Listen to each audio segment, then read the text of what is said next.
Hi, I'm Dana Bowman from Laptop Magazine. I'm here with the new HP ProBook 4510s. So the ProBook is a brand new line from HP. It complements the EliteBook series, which you've already seen plenty of from us.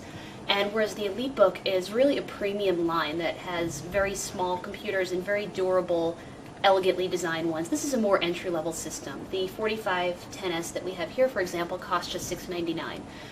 And for $699, the design really isn't bad, although the lid, as you'll see, is just plain old lid. It's kind of glossy here, and it, picks up fingerprints pretty easily, just like the rest of the system. You'll see that the inside is a little bit more textured.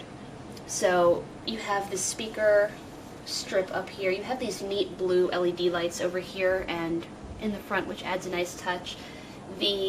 Although there's sort of a glossy finish on the keyboard panel back here, both the palm rest and the keys themselves have more of a satiny finish. So it has sort of a more textured, complicated look than just a boring, dull machine. One thing I do want to point out is that the keyboard is actually the first island keyboard that HP has ever put out, so that's significant. And there's a lot of things we like about it. First of all, it has a full number pad, which is unusual for a 15-inch system. This is a 15.6-inch display, by the way. And they have a very comfortable feel. They're evenly spaced, they're nicely spaced, and they have a very soft satin finish, which is just very comfortable on the fingers. The only thing is that the keyboard seems to have a little bit of flex, but then again, this is a pre-production unit, so we don't want to pass too much judgment on that. So overall, we do like the keyboard. One thing I'm not as big of a fan of is the touchpad and the buttons here. The touchpad is plenty big, as you'll see. I have plenty of room for my finger, but there's sort of a rubbery finish here, which it's easy enough to bring my finger across the screen here, but I'd like a little bit less friction as I drag my finger here. The touch buttons are the real issue because they have this unusual trapdoor shape here, which we've never really seen on a notebook before. The buttons are firmly attached over here, but then you press down and look, they just it's a trapdoor. The bottom sort of collapses, almost like pressing a piano key. And it's a weird sensation, and frankly, I haven't quite gotten used to that yet. So as I said, this is a 15.6-inch display. It's also available with a 17-inch version. If you are watching this from abroad, there's going to be a 14-inch version available, but that will not be available in the US. It has a matte finish, which is good for viewing angles and good for business users. Now, just giving you a brief overview of the system.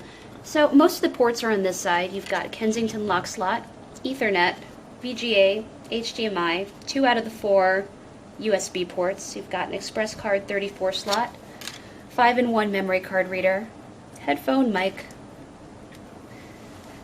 DVD burner, of course. You've got the AC adapter all the way near where my thumb is, and you've got the other 2 USB ports right there. So again, the system is $699. It has a 2.1 gigahertz Intel Core 2 Duo processor. It has 2 gigs of RAM. This is Windows Vista Business, and it's the 32-bit version. And in fact, you can only get 32-bit versions installed, although it does support 64-bit if you want to install that yourself. And it has a 250 gigabyte, 5400 RPM hard drive. In terms of durability, you won't get quite the same durability or the same durability features that you would get on the EliteBook line, which has an anodized aluminum chassis, but this does still have a spill-resistant keyboard, which is always good news for a business notebook, and it has a lot of HP's business-oriented software on it. There's spare key in case you forget your password. It has a 3D accelerometer inside to protect the hard drive. It has drive encryption. So there's a lot of tools there that you've seen on the EliteBook notebooks, but that have now trickled down into this more budget-friendly line. That's been our first look at the HP ProBook 4510s. Check out our full review at laptopmag.com.